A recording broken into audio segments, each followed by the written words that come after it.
J'avais entendu dire qu'on pouvait recevoir une grosse compensation après une rupture en sortant avec le bad boy du lycée.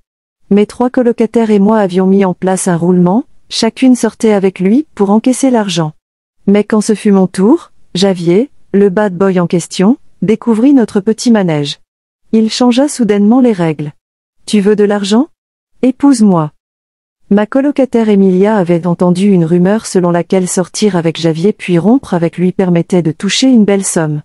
Elle l'avait donc approché lors d'un événement sur le campus et avait réussi à l'attirer.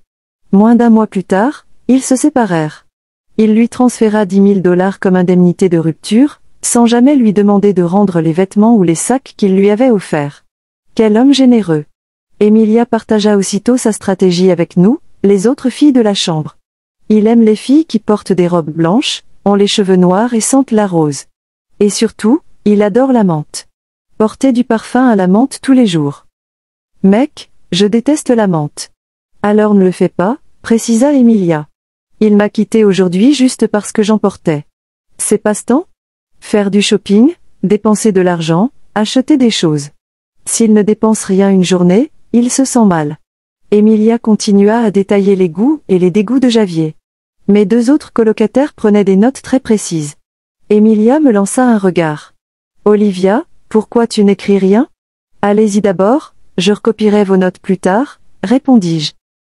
Grâce à la stratégie d'Emilia, les plans de Raquel et Sofia, mes 2 autres colocataires, se déroulèrent sans accroc, même si leurs relations ne durèrent pas aussi longtemps qu'Emilia.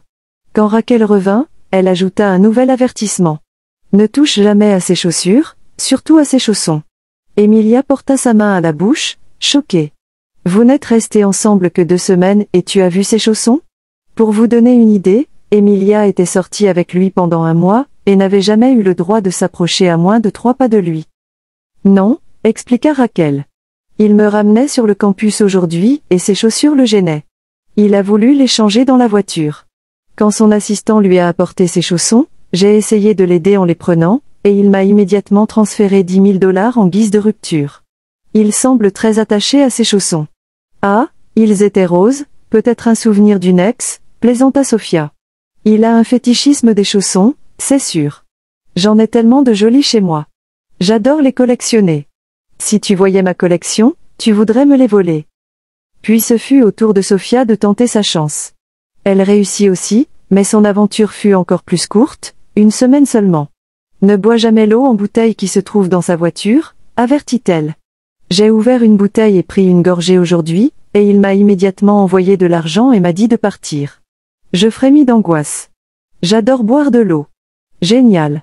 Je ne tiendrai probablement même pas une journée. Peut-être que je devrais abandonner, suggérai-je. Mes 3 colocataires comptèrent leur argent devant moi. Les vêtements et les sacs que Javier leur avait achetés remplissaient notre armoire commune. Normalement, nous partagions tout, bijoux, accessoires. Mais mon coin de l'armoire était totalement vide.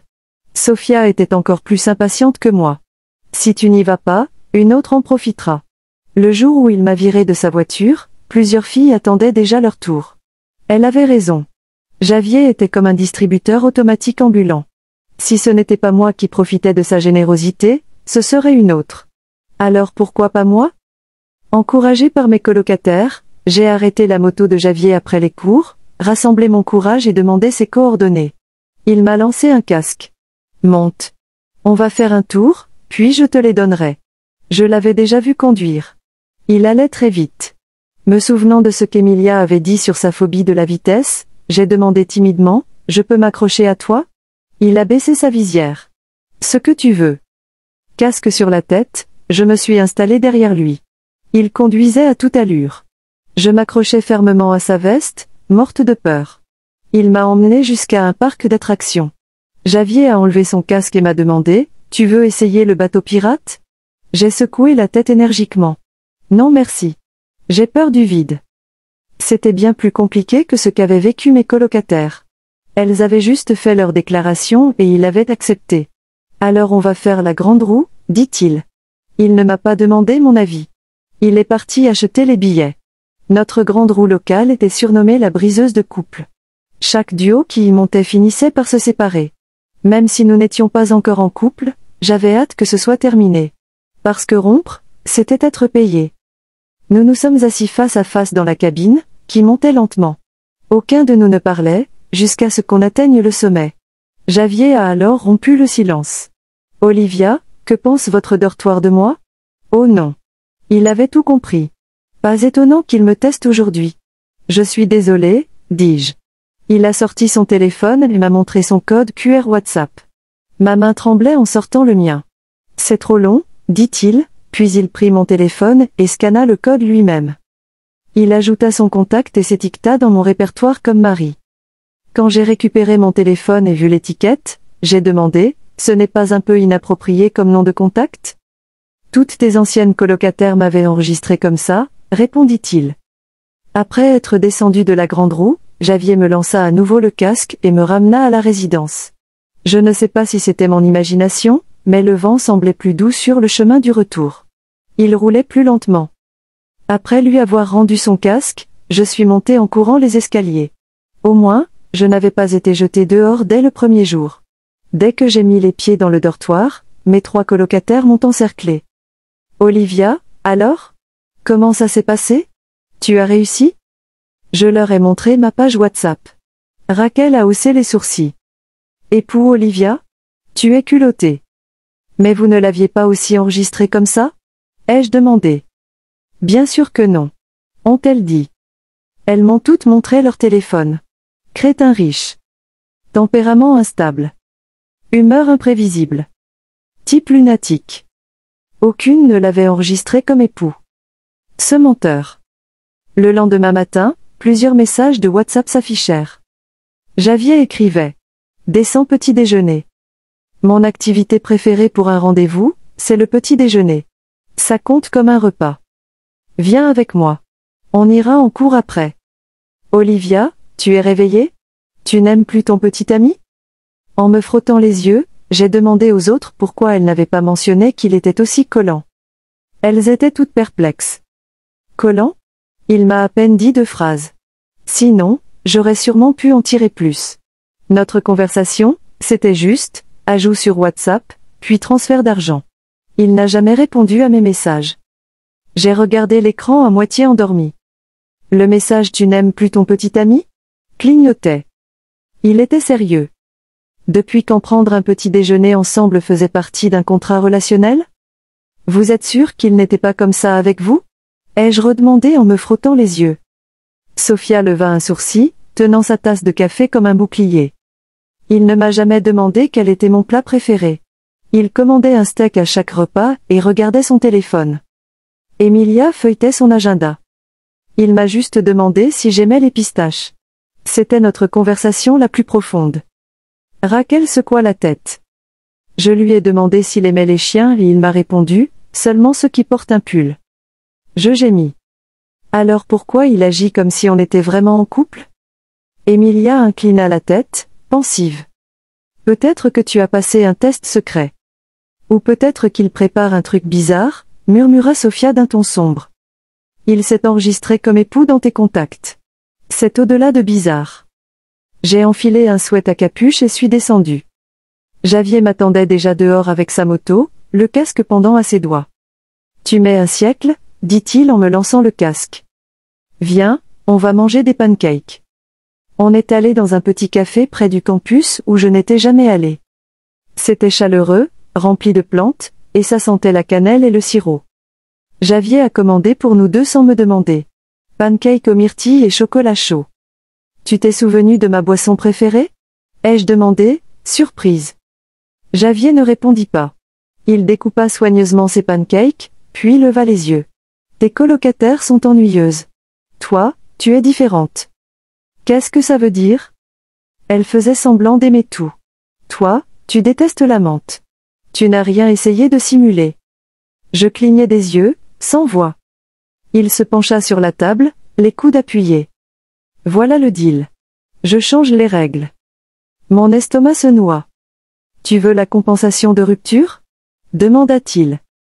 Je hochai lentement la tête. Alors ne romps pas avec moi. Épouse-moi. J'ai failli m'étouffer avec mon chocolat chaud. Pardon ? Javier se renversa sur sa chaise, les bras croisés. Tu m'as entendu. On sort ensemble pendant 3 mois. Ensuite, on se marie. Tu auras la plus grosse compensation de toutes. 1/2 million. Je le regardais comme s'il venait de pousser des cornes. Tu es fou, dis-je en retrouvant enfin ma voix. Pourquoi j'accepterais? Javier haussa les épaules. Tu as déjà fait la moitié du chemin. Tu as réussi le premier test. Tu n'as pas fait semblant. Tu n'as pas touché à mes chaussons, ni à ma bouteille d'eau. Je ne savais pas si je devais être fier ou terrifié. Et en plus, ajouta-t-il plus doucement. J'en ai marre des relations transactionnelles. J'ai envie de voir ce qui se passe si quelqu'un reste. Je me suis adossé à ma chaise, perdu dans mes pensées. Ce n'était pas prévu. Mes colocataires avaient seulement flirté, joué un rôle quelques semaines, et encaissé. Je n'étais pas censée être différente. Je n'étais pas celle pour qui il changerait les règles. Laisse-moi y réfléchir, dis-je prudemment. Javier hocha la tête. Tu as jusqu'à minuit. Ce n'est pas assez. C'est plus que ce que j'ai donné à tes amis. Le trajet du retour fut calme. Je ne sentais même plus le vent.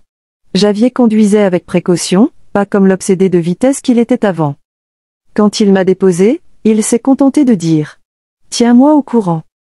Et il est parti. Dès que je suis entré au dortoir, mes colocataires m'ont bombardé. « Il t'a emmené au petit-déj » s'exclama Emilia. « Tu es resté 2 heures avec lui » ajouta Raquel. « Tu as vu ses chaussons » demanda Sophia. Je me suis laissé tomber sur mon lit. Non, pas de chaussons. Mais il a dit qu'il me paierait 1/2 million si je l'épousais. Silence total. Emilia laissa tomber son stylo. Quoi? Il change les règles, dis-je encore sonné. Il a dit que j'avais réussi son test. Quel qu'il soit. Sophia s'écroula sur son lit. 1/2 million? Ce n'est plus une relation, c'est un investissement. Raquel fronça les sourcils. Ou de la manipulation. Emilia se pencha vers moi. Tu vas faire quoi? Je ne répondis pas. Je ne savais pas. Ce soir-là, assise sur mon lit, je regardais le message de Javier. Tu as jusqu'à minuit. J'ouvris notre conversation. Il avait envoyé un dernier message. Tu as encore faim? Tu veux venir manger des ramen? Avant même d'y réfléchir, j'ai répondu. D'accord. Il est venu me chercher 5 minutes plus tard. Le restaurant de ramen était bondé, mais cela ne semblait pas le déranger. Il nous trouva une table au fond, loin du bruit. Tu aimes la nourriture épicée? Demanda-t-il. Oui, répondis-je. Il sourit. Bien. On parla de tout et de rien. Des films qu'on aimait, des pires cours à l'école, de comment il séchait les cours d'anglais pour rouler à moto au bord du lac. Il semblait normal. Détendu, même. Et après les 3 mois? Demandai-je soudain. Javier posa ses baguettes. Si on se marie, tu auras ton argent. Et moi, j'aurai la vérité. La vérité? Qu'est-ce que tu veux dire? Je découvrirai si quelqu'un peut m'aimer sans prix à la clé. C'était la première fois que je percevais une quelconque vulnérabilité chez lui. Il n'était plus seulement le garçon riche, impulsif et intouchable. Il y avait de la douleur derrière ces mots. De la solitude, peut-être. Nous avons mangé en silence pendant un moment. Quand il m'a déposé à la résidence, j'ai murmuré. J'ai besoin de plus de temps. Javier m'a regardé et a hoché la tête. Tu as jusqu'à l'aube. Je suis resté allongé dans mon lit des heures durant, rejouant tout dans ma tête. Les petits déjeuners imprévus. La manière dont il roulait plus doucement.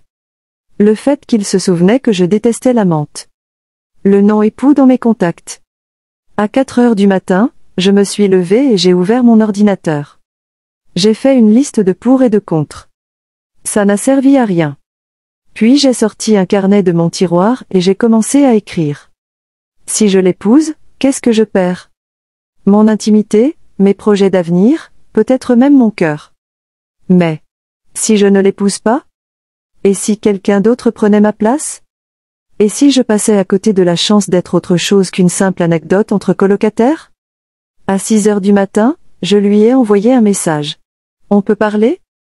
Il a répondu immédiatement. Rejoins-moi au café.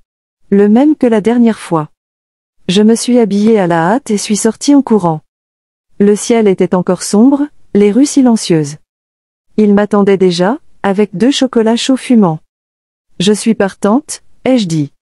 Les yeux de Javier ne changèrent pas d'expression. Il me tendit simplement la tasse. Tu ne le regretteras pas, dit-il. Mais au fond, je n'en étais pas si sûre. À la fin de cette semaine, tout le campus semblait au courant. Pas pour l'argent. Ni même pour les ex. Non, tout le monde savait une seule chose. Javier Lozano, le bad boy intouchable de l'école, avait une petite amie. Et il souriait. Les gens nous regardaient passer. Certains chuchotaient, d'autres riaient ouvertement. Je ne savais pas quoi faire de mes mains. Javier, lui, s'en fichait. Il passait son bras autour de mes épaules comme si c'était la chose la plus naturelle au monde. J'aime pas quand on me regarde, ai-je murmuré sur le chemin des cours. Laisse-les faire, répondit Javier sans ralentir. Tu es à moi maintenant. Mes colocataires réagirent comme si j'avais gagné au loto. Un demi-million, murmurait encore Sophia, comme si elle devait s'en convaincre. Tu vas gagner plus que ce que mes parents gagnent en un an. Emilia, elle, était moins sûre. Il joue à un autre jeu maintenant, dit-elle une nuit où je suis rentrée tard. Je ne sais pas si j'aurai le courage de le suivre là-dedans.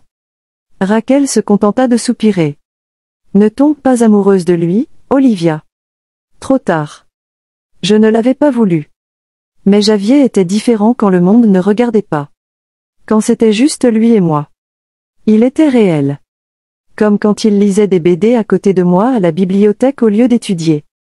Ou quand il achetait du café pour tout le dortoir parce que j'avais dit qu'on n'avait plus de café instantané. Ou encore la fois où j'ai glissé sur le trottoir mouillé et qu'il m'a rattrapé si vite que je n'ai même pas touché le sol. Ça ne semblait pas faux. Je me le répétais souvent. Mais je n'oubliais pas le marché. 3 mois. Un contrat sans papier, un accord silencieux. Rester avec lui, être sa copine, et au bout du compte. Mariage. Et paiement. Une danse dangereuse. Javier ne parlait jamais du contrat.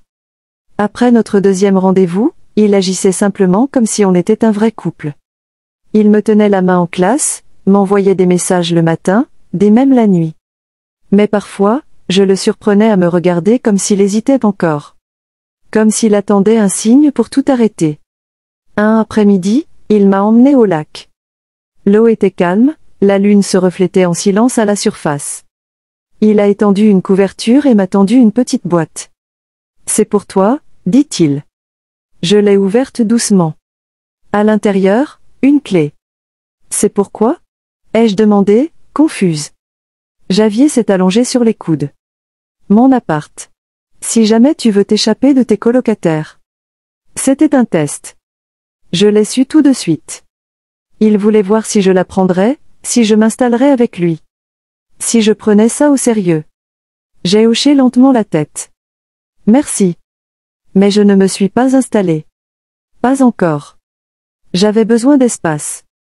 De clarté. Je devais savoir si c'était réel pour lui aussi. Parce que peu importait combien de fois, je me répétais que c'était un jeu. Je commençais à m'attacher. Je tenais à la façon dont il souriait en voyant des chiens errants.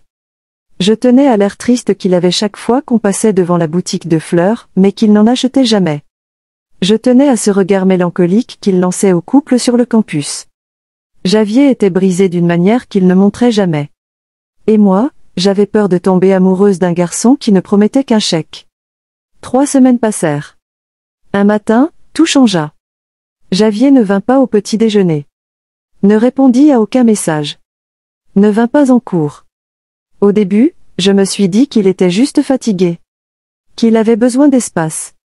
Mais à la tombée de la nuit, je tournais en rond dans le dortoir, vérifiant mon téléphone toutes les 5 secondes. Il est sûrement avec son assistant, dit Raquel. Parfois il disparaît. Emilia secoua la tête. Seulement quand il va rompre. Un frisson glacé traversa ma poitrine. Je lui ai envoyé un message. Puis un autre. Et encore. Enfin, une réponse. Viens chez moi. Je restais figé devant l'écran. C'était le moment. Le test final. Son appartement était de l'autre côté de la ville. Je n'y étais jamais allé. Mais j'utilisais la clé qu'il m'avait donnée. J'entrais en silence. C'était sombre.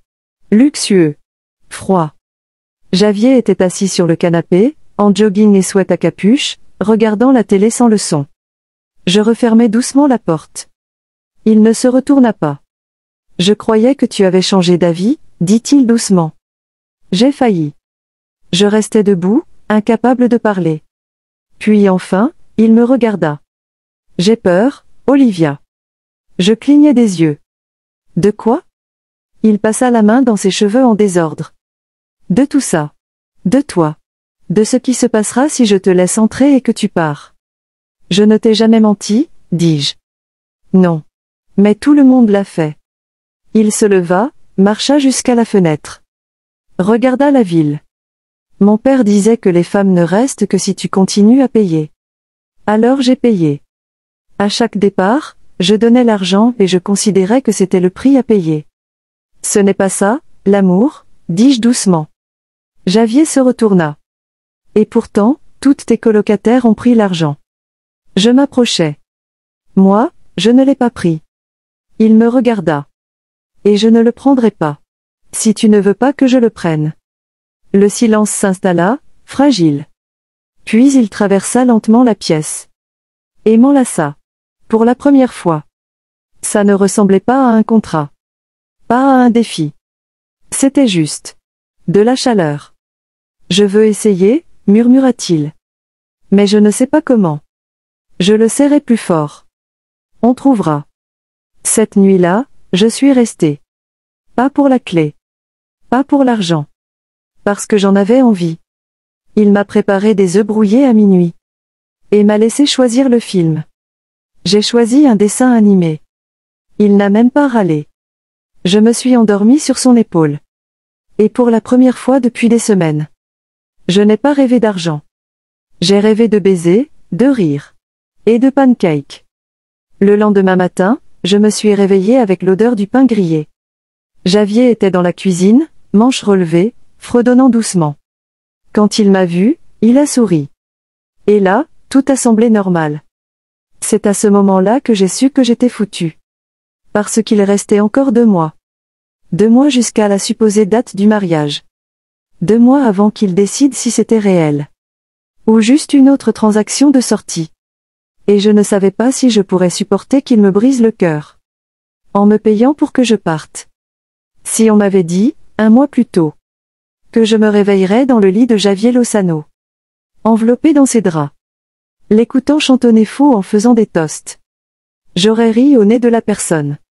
Mais c'est exactement ce qui s'est passé. Sans drame. Sans grand geste romantique. Juste. Une douce normalité domestique. Ce matin-là, on a pris le petit déjeuner en silence. Ce n'était pas gênant. C'était simple. Comme si on avait fait ça 100 fois. Javier me tendit une tasse de thé grillé, sans demander. Je le regardais fixement. Tu t'en souvenais? Tu l'as mentionné une fois, répondit-il en tendant la main vers le beurre. C'était un tout petit geste. Mais j'ai dû détourner le regard une seconde. Parce que ce n'était pas juste du thé. C'était l'attention que je n'attendais plus de lui. J'ai pris une gorgée. Et j'ai laissé la chaleur florale envahir ma poitrine. Pourquoi tu as changé les règles? Demandai-je à voix basse, pourquoi maintenant, avec moi? Javier ne répondit pas tout de suite. Il termina d'étaler le beurre sur sa tartine. Puis, enfin, il dit. Parce que tu n'essayais pas de me manipuler, il poussa une assiette vers moi, les autres souriaient trop. Elles acceptaient trop vite. Elles riaient comme si elles s'étaient entraînées devant un miroir. Mais toi? Moi, j'avais l'air de vouloir vomir quand je t'ai demandé ton numéro, non? Dis-je en riant dans ma tasse de thé. Javier sourit. C'est comme ça que j'ai su que tu étais réel. Le moment était parfait. Trop parfait. Alors, bien sûr, quelque chose a du mal tourné. Tout a commencé par un message de ma camarade Anna. Un simple texte. Dis-moi, c'est vrai que tu es fiancé à Javier Lozano? Fiancé? Je suis resté figé devant l'écran. Avant même que je puisse répondre, d'autres messages sont arrivés, encore et encore. À l'heure du déjeuner, ce n'étaient plus seulement mes amis. Des professeurs, des étudiants que je connaissais à peine, même mon assistante de cours. Tout le monde voulait une confirmation. J'ai ouvert le tableau d'annonce du campus et je l'ai vu. Un article publié anonymement. Javier Lozano demande Olivia en mariage, contrat prénuptial de 500 000 $. L'article incluait une photo floue de nous deux marchant près du lac. Mon visage était à moitié caché, mais le profil de Javier était reconnaissable entre mille.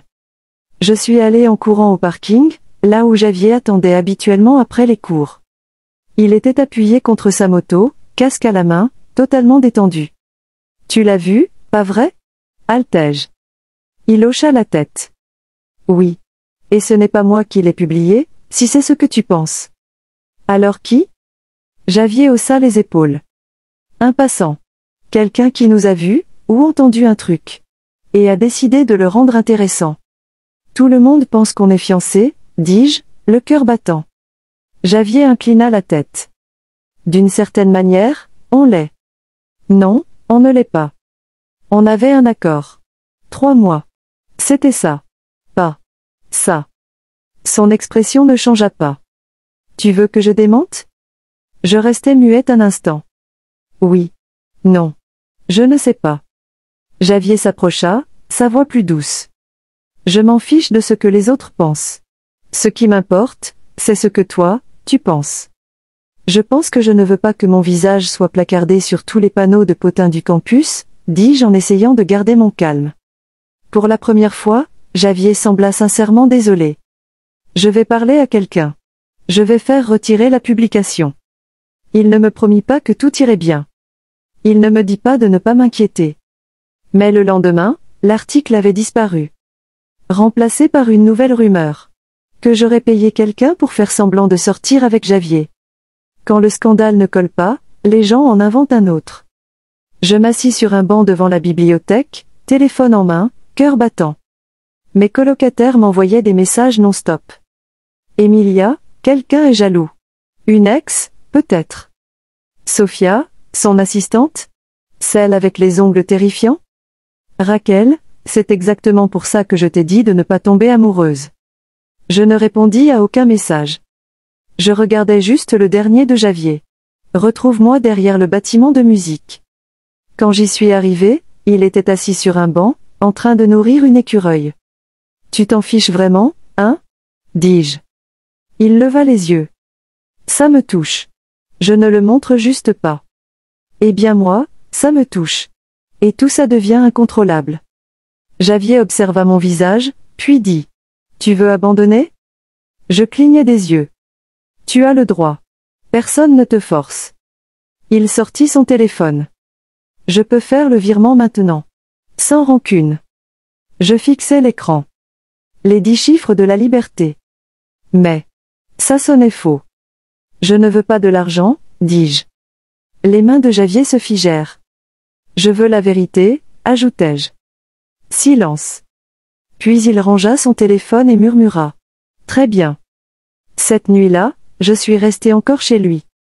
Mais cette fois, quelque chose avait changé. Il m'a montré un vieil album photo. Poussiéreux, usé, manifestement resté fermé pendant des années. À l'intérieur, des photos de Javier enfant, souriant à côté d'une femme sublime, et d'un homme au regard froid. Ma mère est partie quand j'avais 12 ans, dit-il. Elle disait que mon père préférait les apparences à l'amour. Il tourna une page. Mon père m'a fait signer mon premier contrat à 15 ans. Un contrat de couple. Ça disait, si je ne pouvais pas inspirer la loyauté, je devais l'acheter. Je restais en silence, choqué. Donc, tout ça, c'est du contrôle? Il hocha lentement la tête. Jusqu'à ce que tu arrives. Je passais mes doigts sur le bord de la photo. Qu'est-ce qui a changé? Tu n'essayais pas de gagner. Tu étais juste. Toi. Cette nuit-là, nous avons peu parlé. Il s'est endormi avant moi, respiration régulière. Et je suis resté là, à fixer le plafond, me demandant si ce que nous construisions pouvait survivre à la fin de nos 3 mois. Le lendemain, un nouveau problème surgit. Quelqu'un avait laissé une boîte devant ma porte. À l'intérieur, des photos de Javier avec d'autres filles. Imprimées, datées, étiquetées. Raquel ouvrit le couvercle et resta bouche bée. C'est glauque. Emilia feuilleta les photos. Qui ferait ça? Sophia sortit une petite carte du fond. Elle portait une phrase écrite à la main, en encre dorée. Tu n'es pas la première et tu ne seras pas la dernière. Je n'ai pas montré les photos à Javier. Je les ai brûlées. Je ne voulais pas qu'il les voie, qu'il se referme. Mais je lui dis, vaguement. Il y a des gens qui ne veulent pas qu'on soit ensemble. Il y en a toujours, dit-il. Même quand c'est faux. C'est encore faux? Demandai-je. Il me regarda. Pas de sourire. Pas de sarcasme. Non. Et je le crus.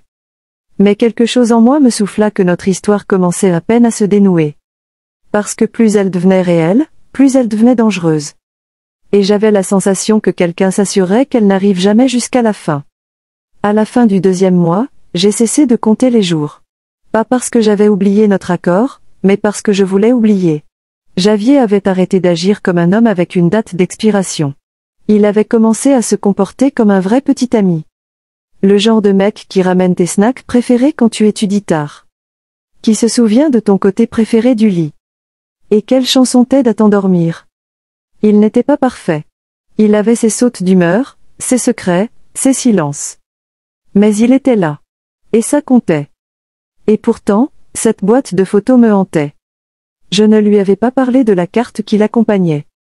Celle où il était écrit, tu n'es pas la première et tu ne seras pas la dernière. Je l'avais cachée, pliée au fond de mon tiroir, sous mes manuels. Un secret prêt à exploser. Car au fond, je savais que ça ne durerait pas. Javier Lozano ne sortait pas seulement avec des filles. Il les engageait. Mes colocataires avaient pu voir ça comme un jeu. Mais quelqu'un, quelque part, tenait les comptes. Et cette personne n'aimait pas que je sois en tête. La première vraie tentative de sabotage arriva le vendredi suivant. Javier et moi avions prévu de déjeuner ensemble, comme on le faisait régulièrement depuis des semaines. Il choisissait toujours l'endroit. Et moi, je le suivais toujours. Mais ce jour-là, je suis arrivée la première. Je buvais de l'eau, je lisais mes messages. Quand une fille s'est glissée dans le siège en face de moi. Elle était magnifique. D'une beauté glaciale, tranchante. Cheveux noirs brillants, peau pâle, lèvres rouges. Le genre de fille qu'on choisirait pour jouer la méchante sans qu'elle dise un mot.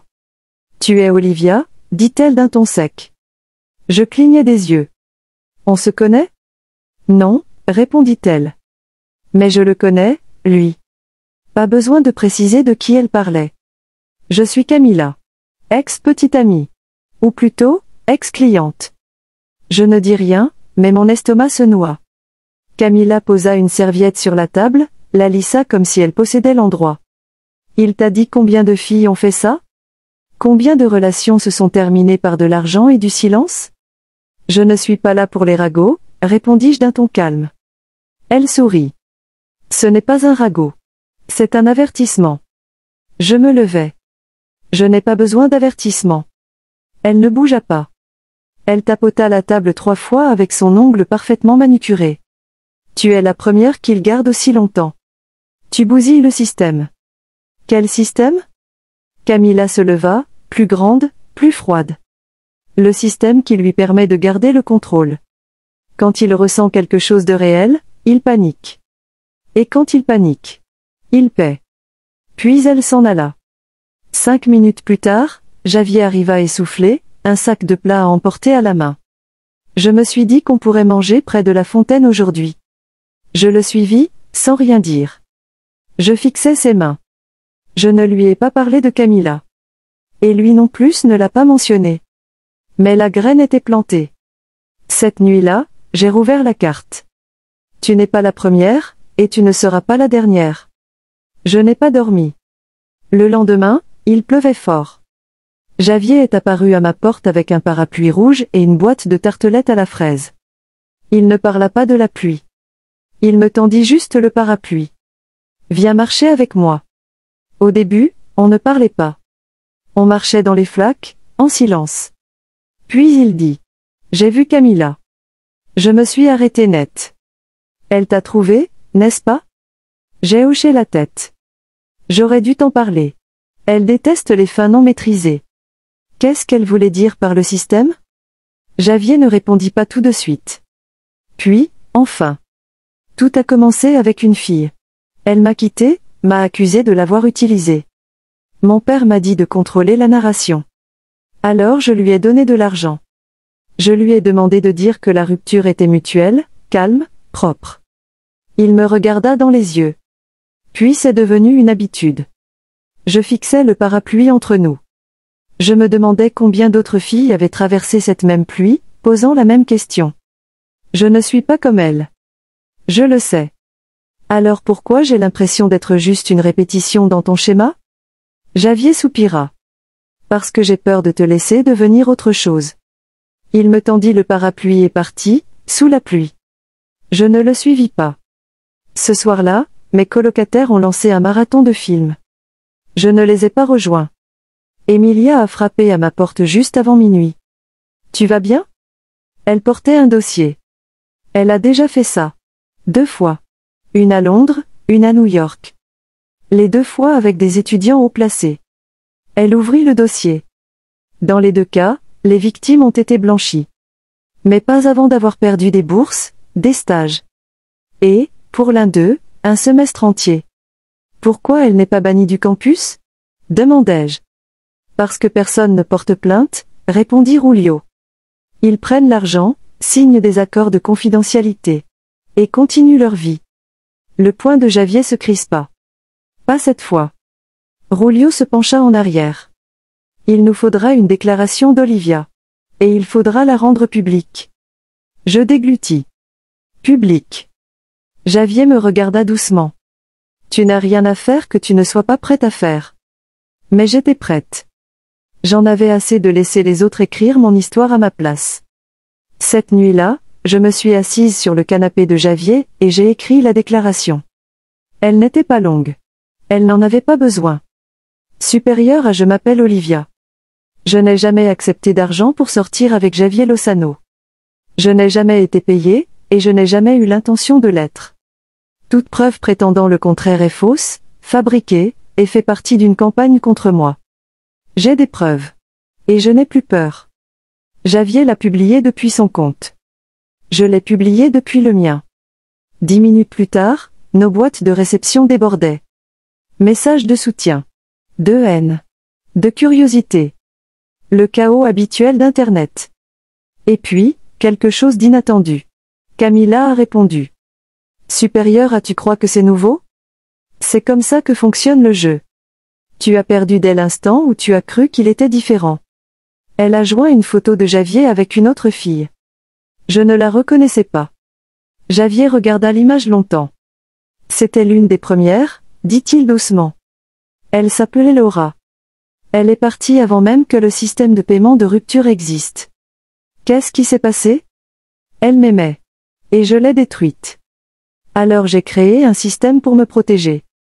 Un moyen d'empêcher les gens d'approcher. Et maintenant? Murmurai-je. Il me regarda. Et maintenant? Tu t'es approché quand même. Cette nuit-là, je ne pus dormir. La pluie tambourinait doucement contre les vitres. Javier était sur le balcon, regardant le ciel. Je suis sortie et je me suis tenue à ses côtés.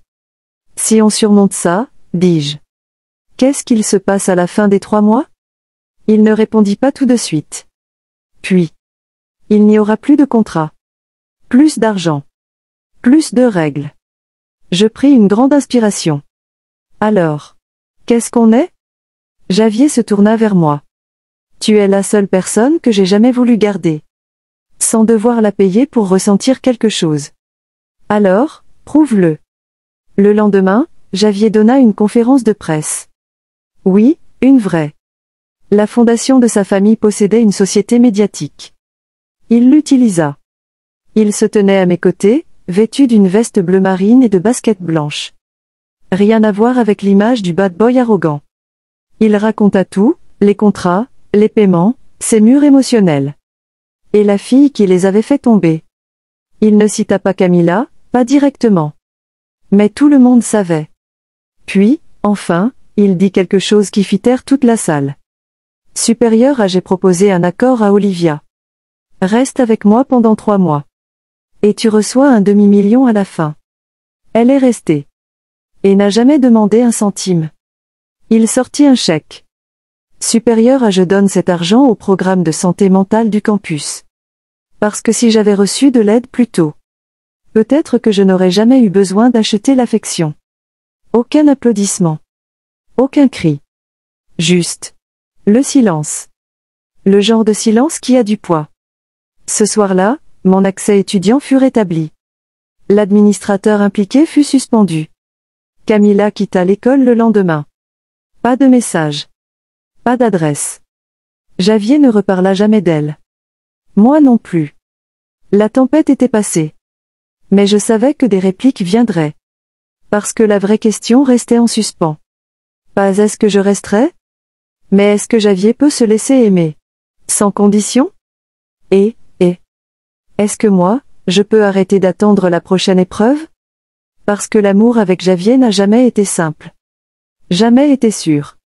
Mais il était réel. Et ça suffisait pour que ça en vaille la peine. 3 jours. C'est tout ce qu'il nous restait. 3 jours avant la fin officielle du contrat. 3 jours avant que Javier Lozano me donne un demi-million. Ou pas. Nous avions tous les deux dit que ce n'était plus pour l'argent. Que ce n'était plus une affaire. Mais ce chiffre flottait encore dans l'air.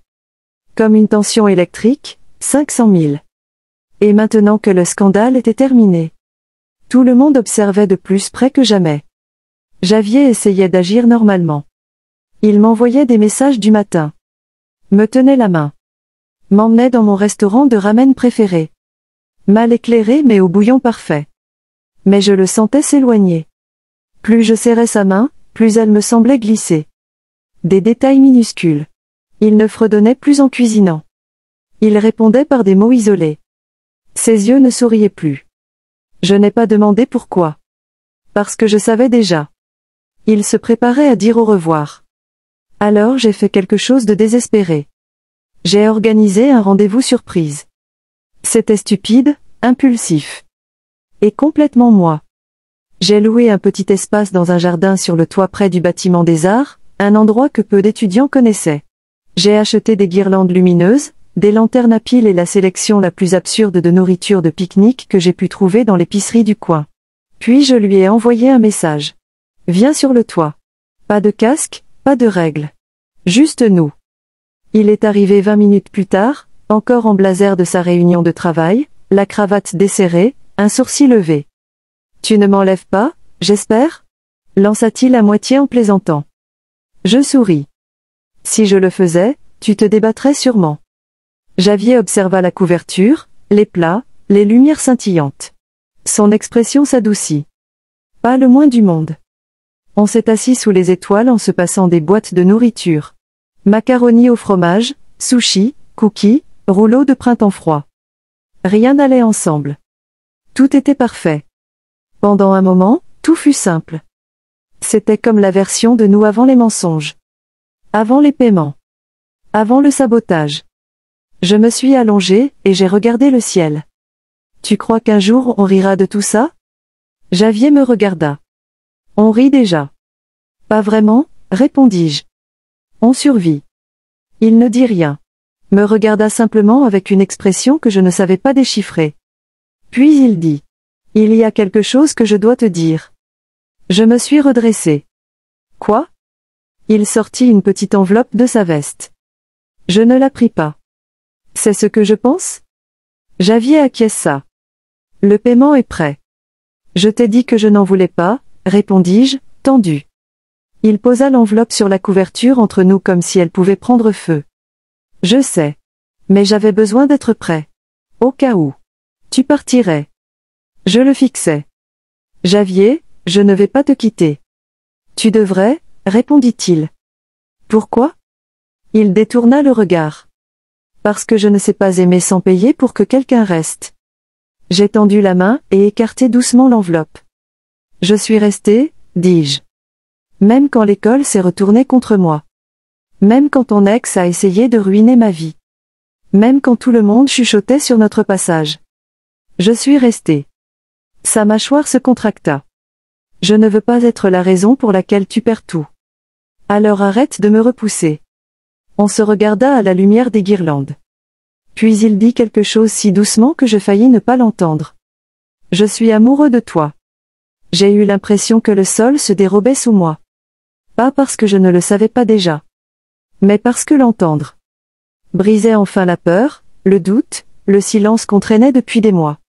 Redis-le, soufflai-je. Il me regarda dans les yeux. Je suis amoureux de toi. Je l'ai embrassé avant qu'il puisse ajouter quoi que ce soit. Et pour la première fois. Ça ne ressemblait pas à une scène écrite par quelqu'un d'autre. Ce n'était pas une rumeur. Ni un marché. Ni une transaction. C'était réel. Désordonné. Effrayant.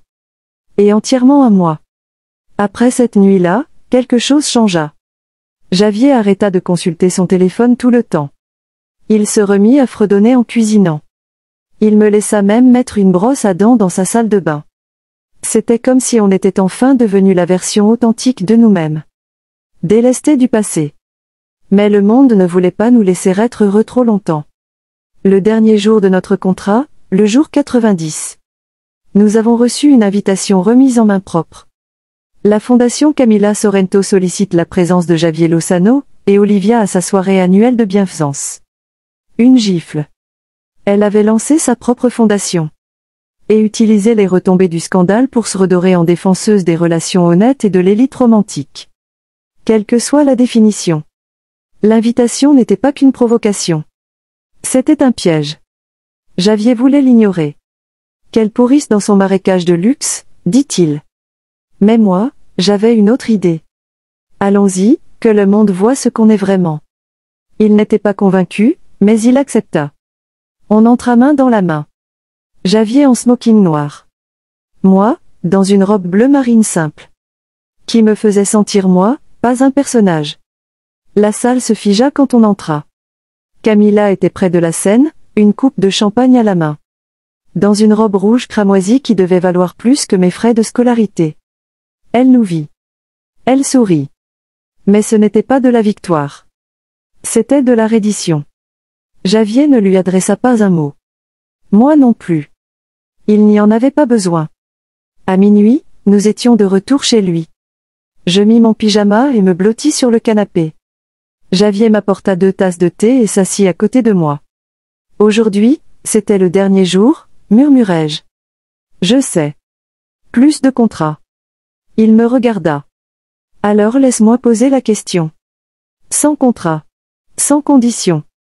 Il plongea la main dans la poche de son manteau et en sortit une petite boîte en velours.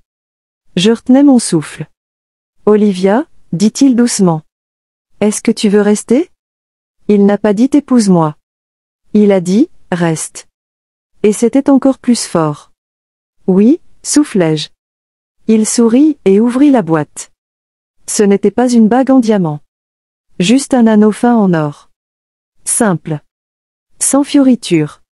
Aussi réel que nous. Je n'aurais jamais cru dire ça. Mais le matin après la fin du contrat.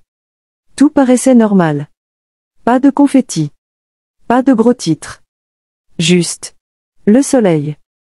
Et Javier pieds nus dans la cuisine. En train de fredonner faux en retournant des pancakes un peu trop grillés. Je croyais que les garçons riches avaient un chef, plaisantai-je depuis le canapé. Je les ai tous virés, répondit-il sans se retourner. Trop de jugement quand j'utilise du sirop en bouteille. Il portait toujours son vieux sweat trop grand. Buait son café dans une tasse ébréchée qu'il refusait de jeter parce qu'elle avait du caractère. On avait dépassé la fin. Mais notre histoire, elle, continuait. Il restait des questions. Et maintenant? Où allait-on? Le monde allait-il un jour nous voir autrement que comme un scandale? Javier répondit le premier. Plus tard dans l'après-midi. Il donna une conférence de presse privée. Pas de caméra. Pas de strass. Juste quelques journalistes.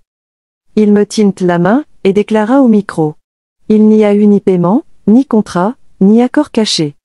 Olivia est restée parce qu'elle le voulait. Et moi, je suis resté parce que j'ai compris que je ne pouvais pas me permettre de la perdre. Ni en argent. Ni en dignité. Ni d'aucune façon. Il fit une pause. Me regarda droit dans les yeux. Pour la première fois de ma vie, je suis dans quelque chose de vrai. Une semaine plus tard, les rumeurs commencèrent à s'éteindre. Un mois après, les gens me saluaient sur le campus sans hostilité.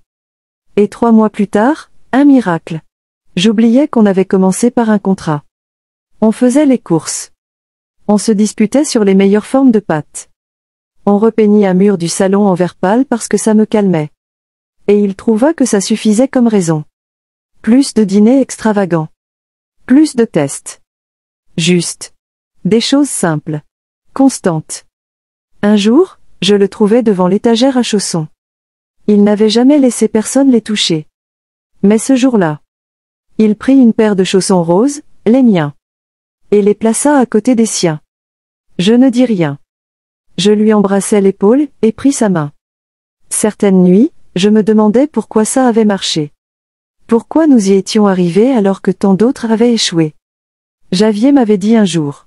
L'amour réel, c'est comme tendre un couteau à quelqu'un et lui faire confiance pour ne pas s'en servir. Peut-être que c'était ça. Nous avions tous les deux tenu le couteau.